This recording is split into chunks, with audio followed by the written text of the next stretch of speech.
Food can be the safest form of medicine or the slowest form of poison. Food for thought on this beautiful Friday morning. For all of you amazing pet parents who are joining me live or watching the replay.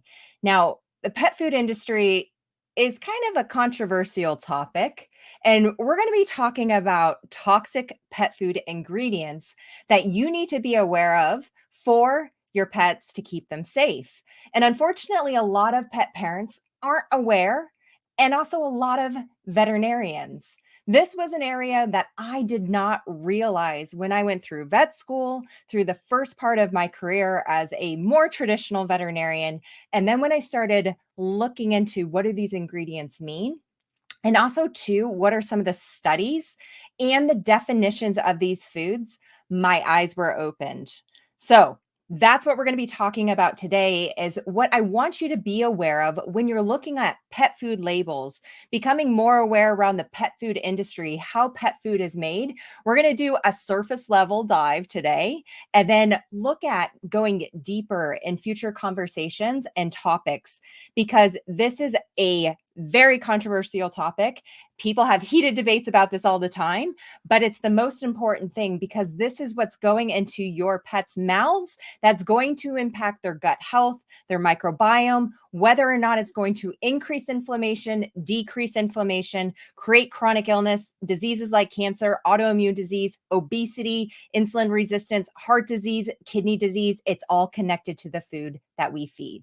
So if you're new here, welcome. If you're returning, welcome back. I'm Dr. Katie Woodley, holistic veterinarian and founder of The Natural Pet Doctor. I'm on a mission to make sure you, as the amazing pet parent that you are, understand the pet food industry, know what to look for, how to optimize your pet's health using holistic methods such as fresh food, which isn't really holistic, but more natural. Also use herbs, supplements appropriately so you're not creating a supplement graveyard, wasting tons of money, but most importantly, getting you the results of having your pets live their healthiest, best, most vibrant lives and getting them to 20, 30 years old. So if you're excited about this topic, give me a thumbs up or a heart. Let me know in the comments what you're most excited for today to learn about pet food ingredients. Let's get into it.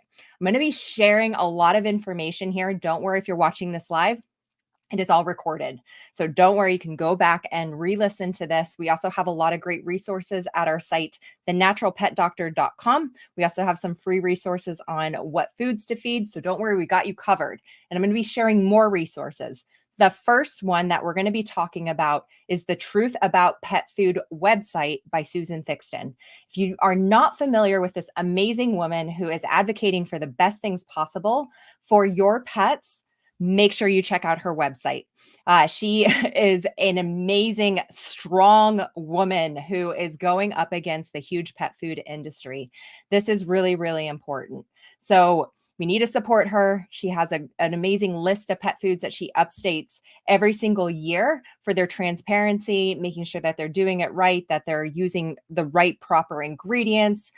So make sure you check her out. So Truth About Pet Food by Susan Thixton. So you can go to her website. A lot of the information I'm going to share today came directly from that, but we're going to break it down so it's easy for you to kind of like understand it and be able to take that information and look at your pet's food so you can make sure you're avoiding some of these ingredients or minimizing them. Now, food is really important for a number of reasons. We talk a lot about gut health here and the microbiome. And there's a lot of studies now that showcase, especially on the human side, but also on the pet side, that the food we're feeding are also going to feed those trillions of different types of microorganisms, the bacteria, protozoa, fungi that live in your pet's guts. Now, here's the thing too, is that we know 70% of the immune system is closely connected with that gut. So if we don't have an optimal environment within that microbiome, within the gut, we're going to have issues where we potentially increase inflammatory mediators, increase inflammation. It's closely connected to the brain. It's also connected to the skin. And this is where for feeding foods that are ultra processed, which we're going to talk about, that are pro-inflammatory, that aren't providing all the nutrients in an absorbable form for our pets, they're going to be lacking in vitamins and minerals. They're going to be not able to produce their neurotransmitters, the hormones that they need for optimal function. And it can also be really hard on other organ systems. So, who here has a cat with chronic kidney disease or in the past, or have had a pet with cancer? Maybe you're going through where like your cat or dog's liver values keep elevating and you're like, I don't know why.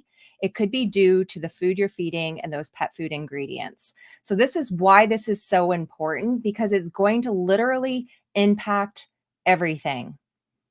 And if you can spend extra money on food versus all the supplements combating the bad food or the inflammatory ingredients that you're feeding, this is 100% where I want you to spend that money because it will give you the most bang for your buck, literally.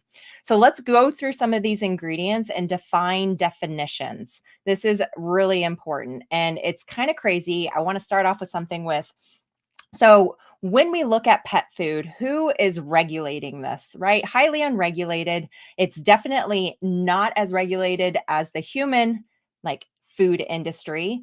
And we have to look at AFCO.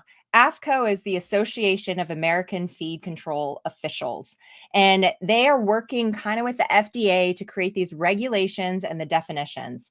Now, here's the thing the food definitions that they are coming up with for pet food is not the same as human food.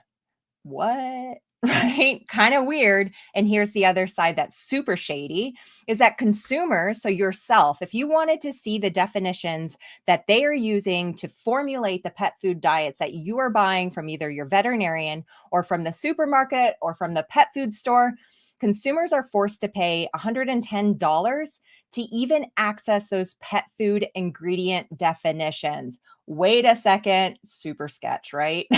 Now, why? Why is that? Why is that information not widely available? Well, it is at Susan Thixton's site, Truth About Pet Food, but we're going to go through that because this is where the controversy comes in. And as a veterinarian, this isn't super clear to me. I'm hoping it's more super clear to veterinarians that are going through vet school now. However, we have to keep in mind that the pet food industry is also teaching and educating a lot of the veterinarians that are coming out. So when we're told these definitions and what these are, it's very kind of like blanket statement versus diving into, well, where are these animals being sourced? What's the type of meat being used? What that we're using for the pet food industry? What is this rendering process? Is it producing inflammatory ingredients? And it's not super clear. So I want to touch on the big topic and like kind of start going through some of these definitions and some of the ingredient lists that you might notice on the label. But first, we have to start with the issue of feed grade versus food grade. This is really important because a lot of people, and this is where marketing will get you, and they know that, where you'll look at the pet food bags and like the kibble, and you're like, there's fresh chicken, and they're running through the field, and they feel so good, right? And the problem is that most pet food on the market is feed grade. Now, what does that mean? Now, human grade is what we are able to eat, right? It is safe for human consumption. And human grade is going to have to be required to abide by all food safety laws. Well, wait, shouldn't pet food be the same? Actually, it's not. But here's the thing with human grade, you'll see a lot of companies state this on their websites. We use human grade ingredients. Great. The problem is here is that you can trust a human grade label on pet food. So if it's on the label itself, you need to see it on the actual label. We can't trust a human grade claim on a website because the regulatory authorities that are monitoring this and managing it don't actually scrutinize pet food websites. Who here knew that? So a lot of times we're doing our research on the web and we're looking for, we want human grade. Oh my gosh, I want to make sure these companies are following the human grade standards for food safety and are sourcing cleaner sources of meat. We're not eating things that are cancerous or, died not by slaughter, like roadkill, a carcass that's been sitting on the farm waiting for pickup didn't die by slaughter. That's not human grade. So we need to make sure that the label on the bag, on the can says human grade. Now, feed grade is what the majority of pet food is. Now, there's a lot more companies that are coming out, thank goodness, that know that you're asking for this. So we need to be asking for human grade. This is not okay for our like fur family to be feeding feed grade. Now, those safety requirements are not required. Now, the companies, it doesn't mean that they don't follow it. They might, but they're not required. So, how much cheaper would that be, right? If we don't have all of these things that we have to follow. So, it's a way to cut corners, keep costs down for these pet food companies. But this is something where I'm going to give you some questions that you can ask the manufacturers to help guide you. Now, the ingredients or the final products in these feed grade, keep in mind this can be treats, so single ingredients, or pet food. They aren't they're these ingredients, these feed grade, they're specifically intended for animals alone. They are not safe to be fed for humans, so they don't go to us. So any products that are human grade, those are, for humans. Feed grade are specifically for animals only. So that's why you'll see on bags they list like this is not fit for human consumption. That's because it's a feed grade. And this is where condemned animal materials, recycled waste, cheaper ingredients, and even illegal ingredients can go into your pet's food. What? Right.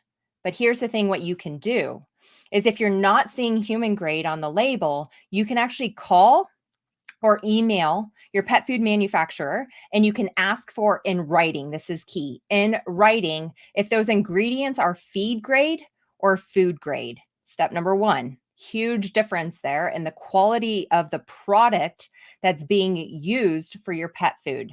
Now, both categories are technically termed pet food, but you want to be making sure that human grade is on the label and asking for that. Hold these pet food companies accountable.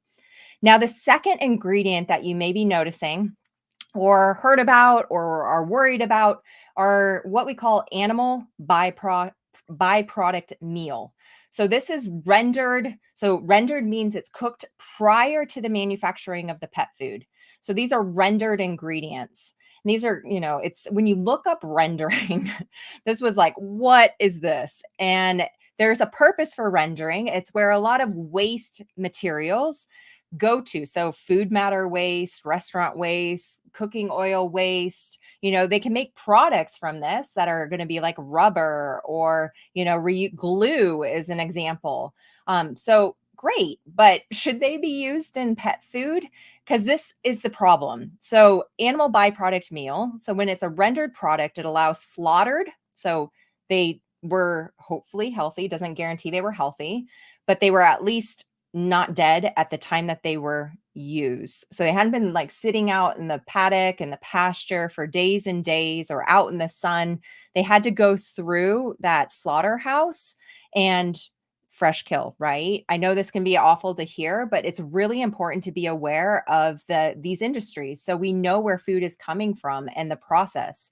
So this can allow slaughtered, but also non-slaughtered animal carcasses or any part of the animal, including horns, hooves, hides, and intestines. And this also allows feces to be included in those intestines. Okay, so we want to talk about last week we talked about raw pet food, some of the myths, and also the risks of salmonella. And I shared some studies and statistics. So if you didn't see that, go back to our YouTube channel, Dr. Katie Woodley, the natural pet doctor, and rewatch that coffee talk from last week to learn more about that, because there are actually more recalls per dry matter for kibble, not raw food diets, for salmonella. So really, really important to look at. And it can be due to this, right? These rendered products are going into usually your kibble. They're ultra processed. It's ultra processed food, which we'll talk about that definition. So any animal species allowed in this ingredient. So if you're seeing like beef byproduct meal, that means it came from beef, came from cattle, right? If you see animal byproduct meal, it can come from any type of animal. And this is the problem where we've had some studies come out where people have actually tested the DNA present in the pet food. And we're seeing ingredients that aren't listed on the label, which is actually illegal. We're also seeing extra ingredients, and we're also seeing things like dog DNA. So Rachel Ray actually had a lawsuit against her a couple years ago, and there's been more recent information that's come out against other brands. And this is the problem. If you're seeing animal byproduct meal, you don't know what animals are included. So when you think about this, can come from slaughtered animals, it can come from non-slaughtered animals. So where does all the roadkill go? Where does all the other stuff go, right? It goes into the rendering facility. And this is the scary topic, right? This is the scary conversation. And so many people say this does not happen. However, as you can see, these are the regulations and guidelines that the AFCO, who is regulating and monitoring and managing this is from them directly. So, okay, well, that's interesting. So, how can you get around this, right? So, if you're seeing animal byproduct meal on the label, for one, you know it's a rendered product. So, it's like all boiled down with lots of other like animals potentially, or just beef or cattle or whatever, like single species. And so it's going to be an ultra processed food, but you can also ask the pet food manufacturer for, once again, a guarantee in writing if the animal byproduct meal is sourced from USDA inspected and improved animal tissues. So USDA inspected and approved animal tissues. What that means is that we're now stepping into the regulations of the human grade side. So we know these animals were inspected, they passed the USDA regulations, and we could feel more confident about that type of food. So really, really important. Now, the next thing that we're going to see, animal digest, and we'll see this in like certain supplements too. There's a really popular probiotic brand that's used by a lot of veterinarians, and it also includes animal digest. So this is material sourced from any species of slaughtered or non-slaughtered animal carcass or animal part that has been partially processed through chemicals and water. So that's called hydrolysis, that processing of breaking down that material. And it doesn't include the hair, the hoof, or the horn. And this is usually listed as animal digest. So versus like beef digest, this is where we're just getting all of it and taking it, right? It's all the animals combined. So you usually see it listed as animal digest. And this is where, once again, for any of these where you're seeing listed animal, for one, if you can avoid that, just get a different brand, use a different company. Obviously, they're not sourcing or selecting. But the big thing here is if you don't have another choice or your pet really likes that food, call up the manufacturer and ask for that guarantee in writing if that animal byproduct meal is sourced from a USDA inspected and approved animal tissue. Really important. The other common ingredient that we'll see is animal fat. And this is obtained from rendering, so that cooking process of slaughtered or non-slaughtered animal protein. So once again, non-slaughtered is included in this definition. So we don't know the quality of that animal. Is it dead, disease, the 4Ds that they can pick from that can be rendered at these rendering facilities.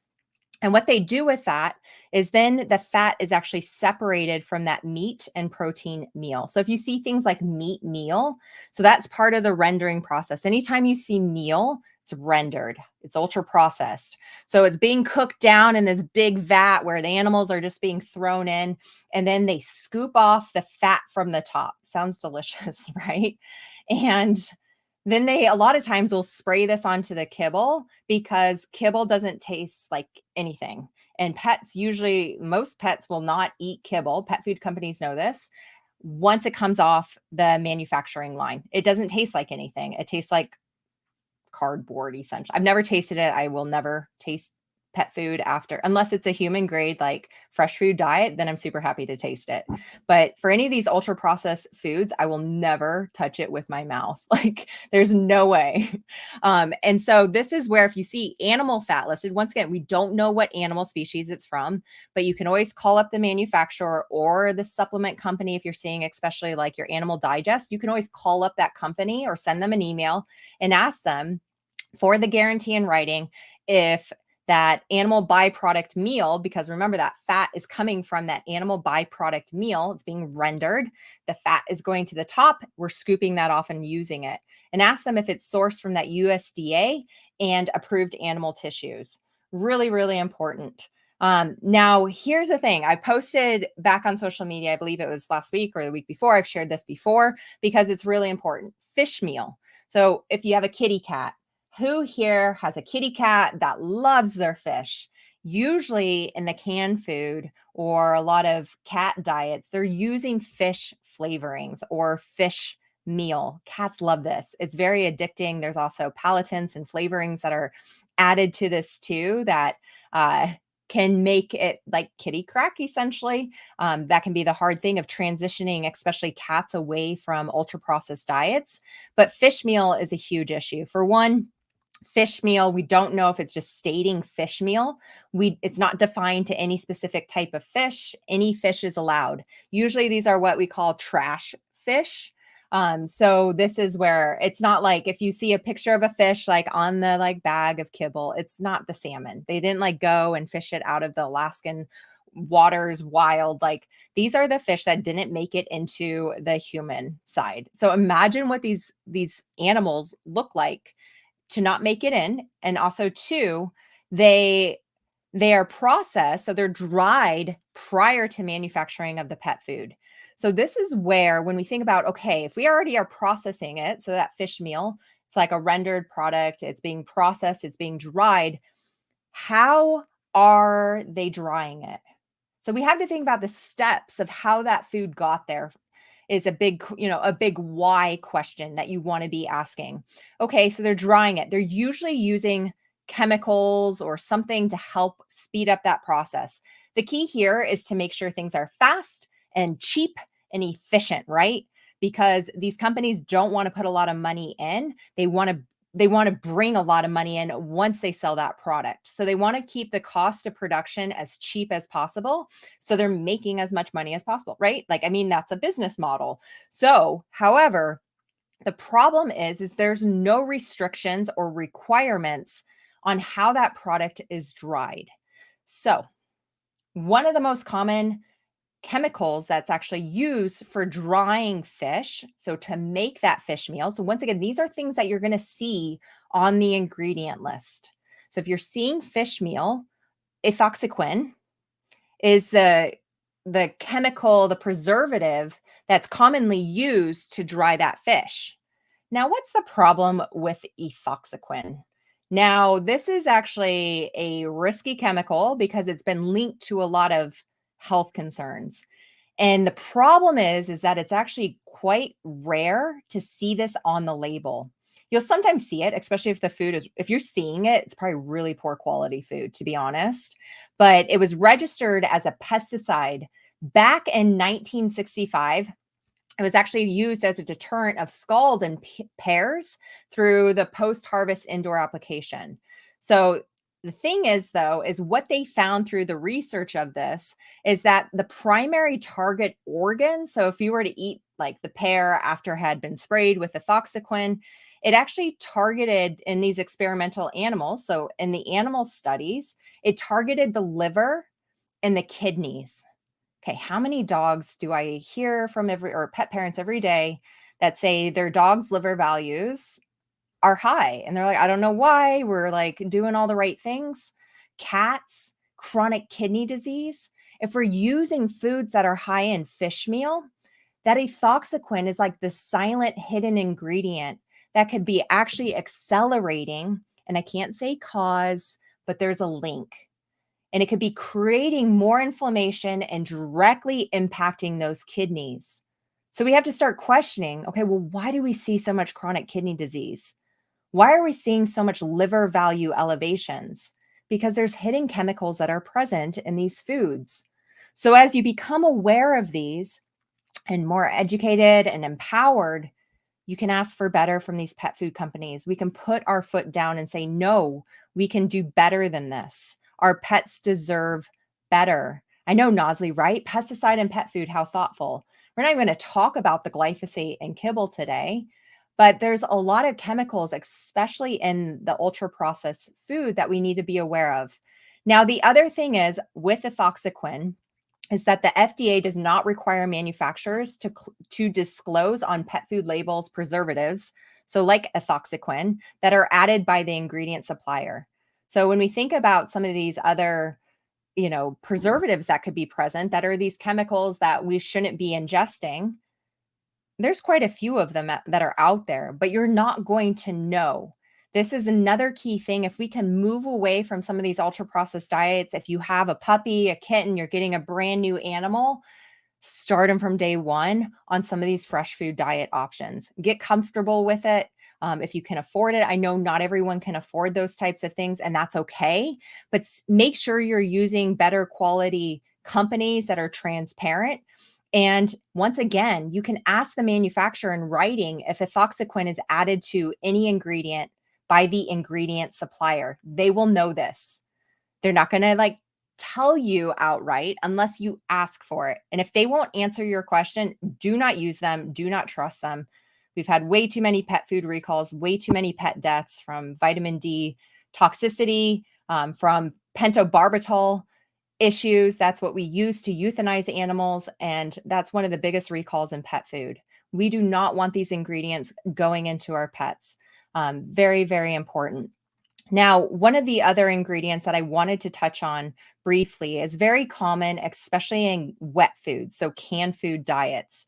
And this is where carrageenan, so common, and it's crazy. It's actually in one of the prescription diets for gut issues. And I always look for this. I don't recommend prescription diets. We're going to talk a little bit about what the prescription diets really mean and the regulation around it, because I think a lot of pet parents don't realize, and even veterinarians, I feel like it's not super clear to a lot of them, the regulations around it. We're just taught this is what you're supposed to do.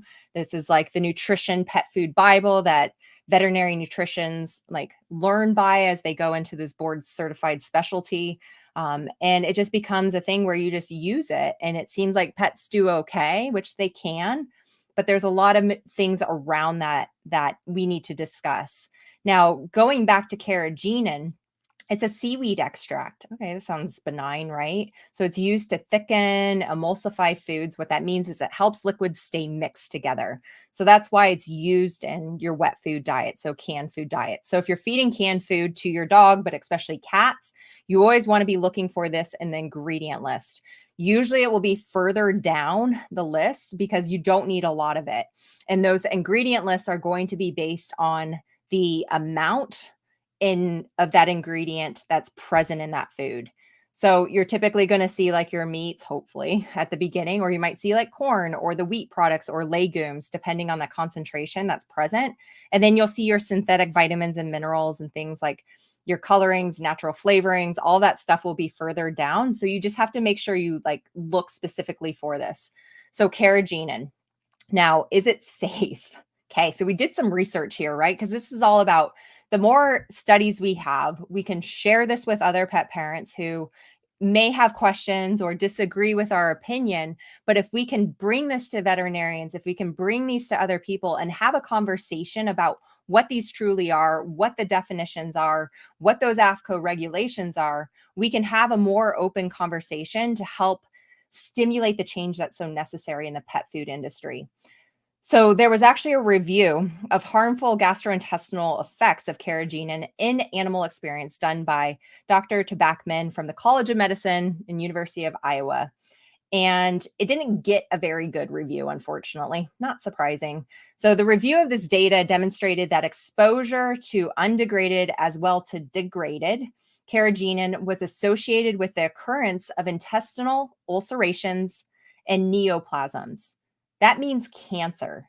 Now, if you just were listening a few minute ago, this is used in GI prescription canned food for dogs and cats. One of the big companies puts carrageenan in there. Why are we using an emulsifier that creates inflammation in the GI tract if we're trying to treat the GI tract? What the heck, right? It's absolutely bananas. It's crazy. They actually use it too for research studies in the human side, because I've researched a lot about inflammatory bowel disease, because that's part of my journey, learning there's a much better way and not to trust everything you hear from a doctor. I'm not saying not to trust them, but question, ask why, have a conversation. But they actually inject carrageenan to stimulate inflammatory bowel disease, to then study it in a research study. Okay, so let's put it in our pet's food because that sounds really good, right? Okay, let's keep going though, because there's more. It is mind blowing, right? Mind blowing. It's wrong. I agree. But so many people and so many veterinarians don't even know. I was there. Beginning part of my career, I would recommend these prescription diets because I'm like, this is what we have. This is the safest. This is going to help heal you. And then I was like, wow, it's not. We're getting limited results here and potentially creating more damage. So back in 1972, the FDA considered restricting dietary carrageenan. That sounds like a good idea, right? And unfortunately, that resolution didn't prevail, and there were no subsequent regulation to restrict its use. So that was back in 1972. Remember that first article that I mentioned? I don't have the date on it, but it was prior to this um, listed here.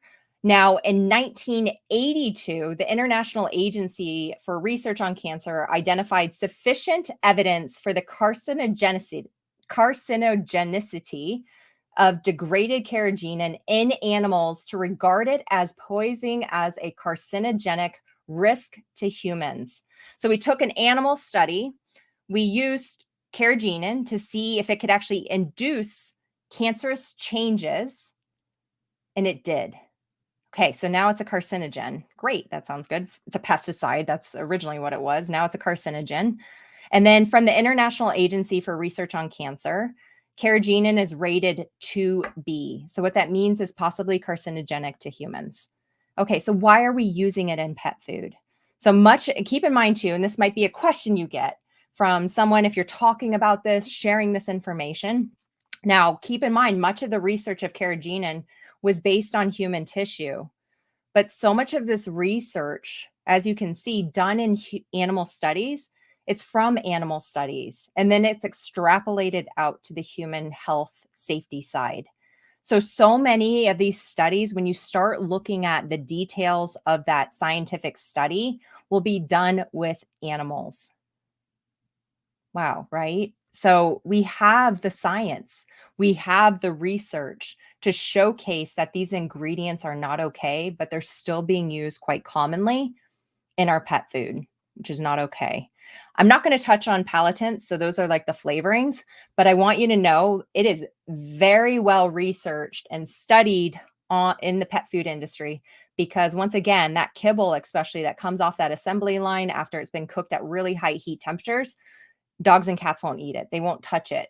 So we have to add these flavorings, and these pet food companies know what they're doing. They know the kibble size, the texture, the flavorings, and unfortunately, there's all sorts of things. Maybe we'll do a coffee talk if you guys want on what the flavorings are in the pet food industry and what it means in terms of your pet's health, and also too how it makes it so hard to transition away from some of these ultra processed diets. Now, I want you to also briefly, I'm just going to touch on this for 1 second, is yes, and I see Mama Bear talking about carrageenan is in many human foods too. Crazy, right? Like, and it's better regulated. So when we think, oh, it's just insane, like we have to be aware if you're seeing a chemical or something in your food, on the label, in your pet's food, do the research and understand like, why is this in here? And also too, are there research articles? Go to PubMed. Great. There's lots of free research articles you can look at, go through those studies, start analyzing the data to see, is this safe for me? Is this safe for my pets?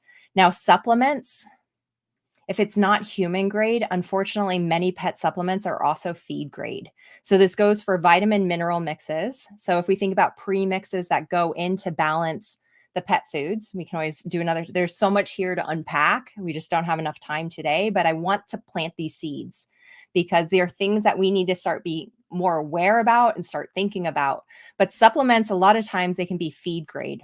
And so if it's a feed grade supplement, once again, just like the food, it's not required to be manufactured to the same safety standards as human edible, human grade supplements. So that's another thing to once again ask those supplement companies, get it in writing. Will you guarantee that this is a human grade supplement? So another thing to be aware of. Now, also too, we need to touch on minimally processed and ultra processed foods because this is really important for the longevity, reducing chronic disease and healing diseases and preventing diseases for your pets. So In humans, there's plenty of studies that showcase that ultra processed foods are linked to higher rates of obesity, heart disease, colon cancer, type 2 diabetes, hypertension, high blood pressure. Now, there was a recent study of more than 22,000 people that found these people who ate a majority of ultra processed foods. So I want you to think like Big Macs, right? Big Mac from McDonald's. These are not like you going and eating a salad. Like these are our processed foods, your fast food industry. The people that did this, who ate a majority of their diet was that type of food, they had a 19% higher likelihood of early death and 32% higher risk of dying from heart disease compared with people who ate few ultra processed foods. Okay, so what about pets, right? Well, I can tell you the industry statistics for veterinarians and chronic health rates of disease is not looking good.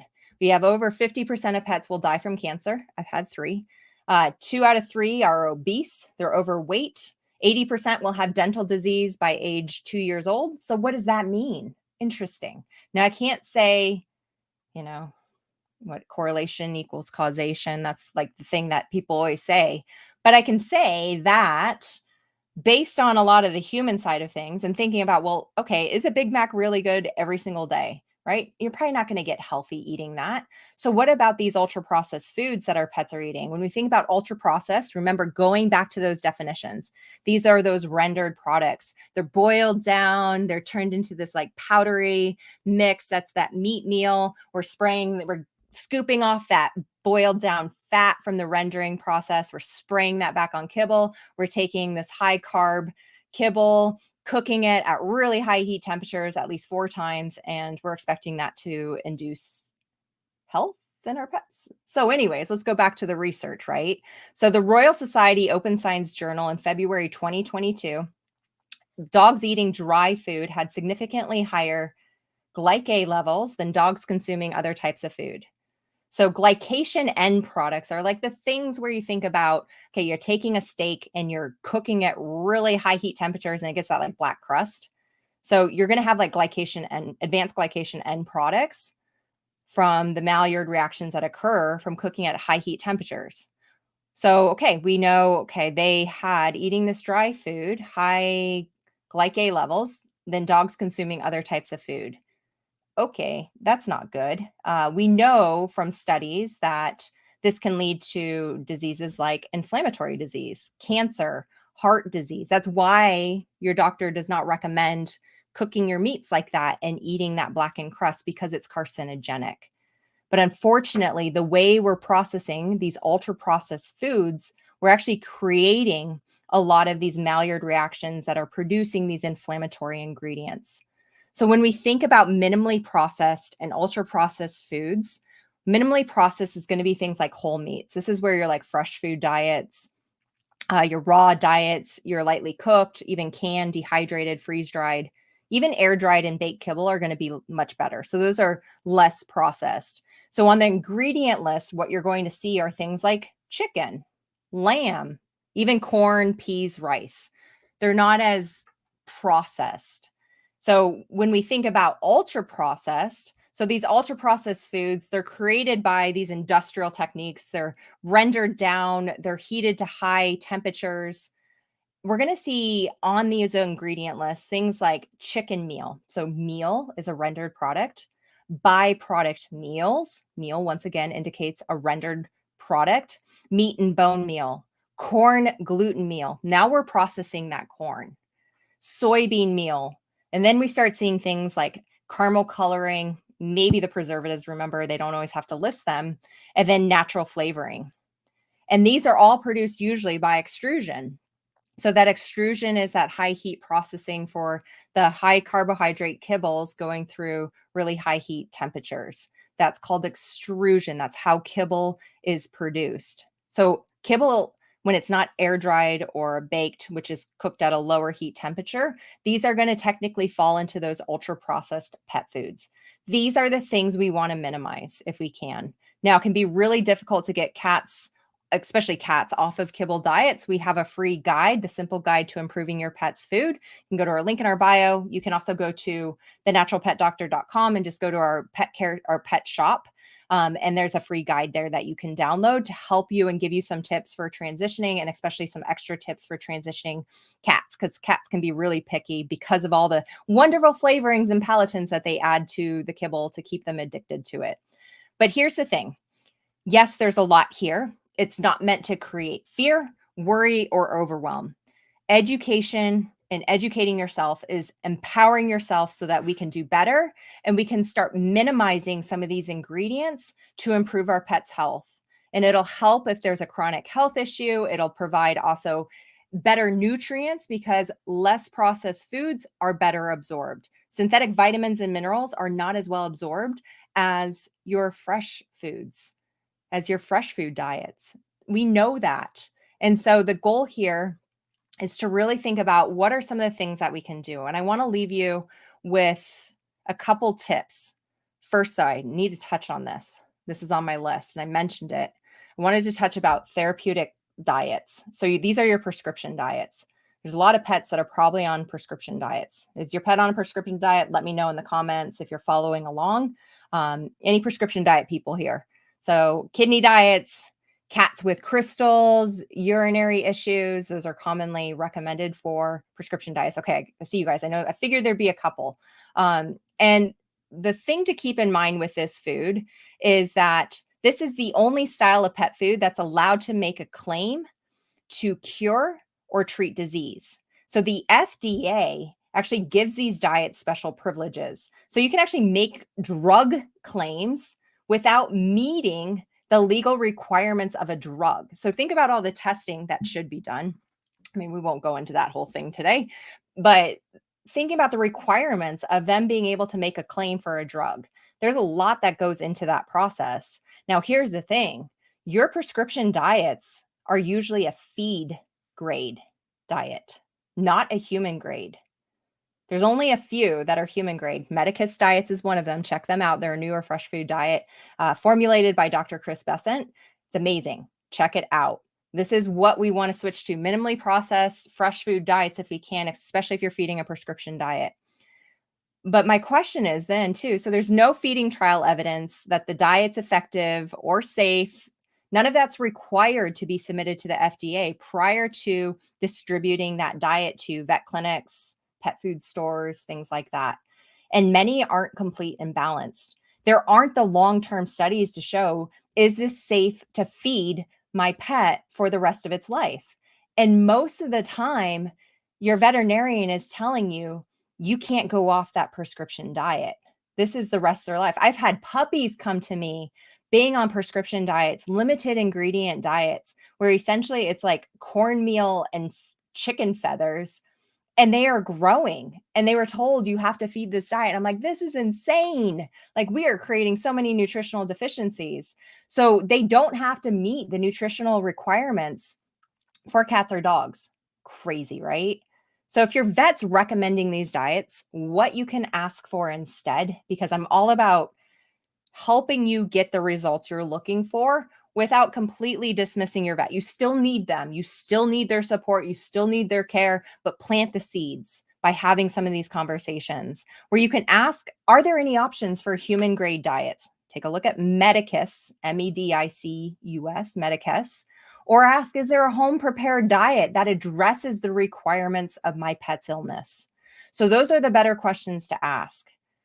And to bring it all home, because that was a lot of information to unpack, more at like a superficial level, is the goal here is to be aware of what's on our pet food labels. What does it mean for my pets? What does it mean for the pet food industry? So that you can make better decisions for your pets. Now, the big goal here is minimizing the number of ultra processed foods and ingredients in your pet's diet.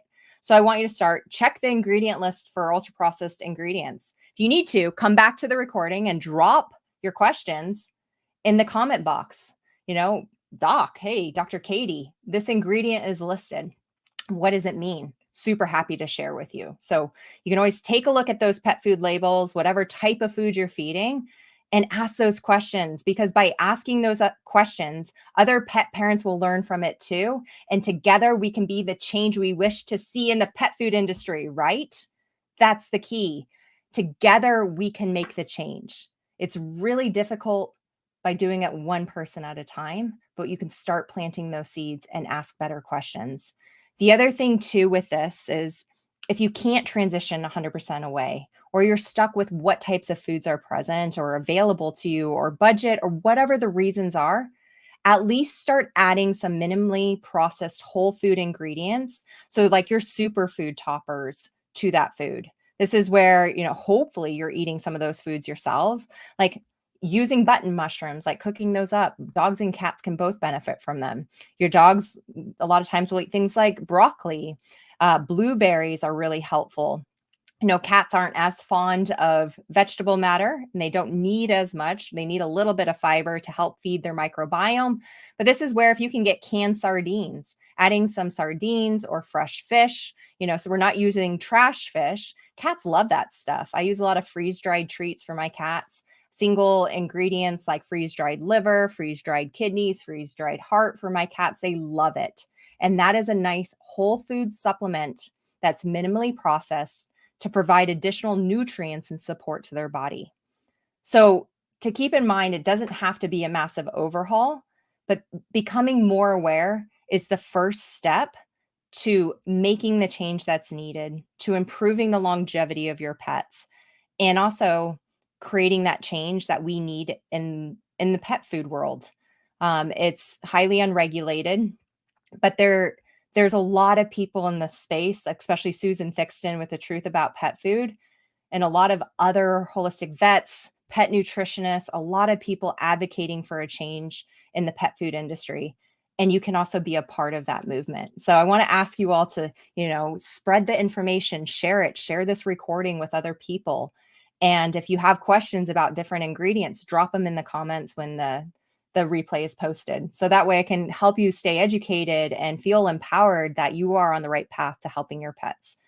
If you need further guidance and help, we do have a lifetime healthy holistic pet for life blueprint program where I guide you, support you, and provide further education to make sure you are getting to the root cause of your pet's disease by using fresh food diets, by using the right types of supplements and herbs and emotional health techniques. So we're focusing on all those pillars of health because nutrition and gut health are just one pillar to making sure our pets are healthy. So if you need guidance, you need further support, definitely send us a message. You can send an email to info@thenatural-pet-doctor. You can schedule a discovery call with me to see, is this program a good fit for what you're looking for? But regardless, continue to join us for the weekly coffee talks with the docs. We'll be back next Friday with another topic on how to improve your pet's health with a holistic approach. I appreciate all of you for taking time out of your Friday morning, whatever time date it is when you're watching this. And I will see you all next week. I'm Dr. Katie Woodley, the Natural Pet Doctor. Take care.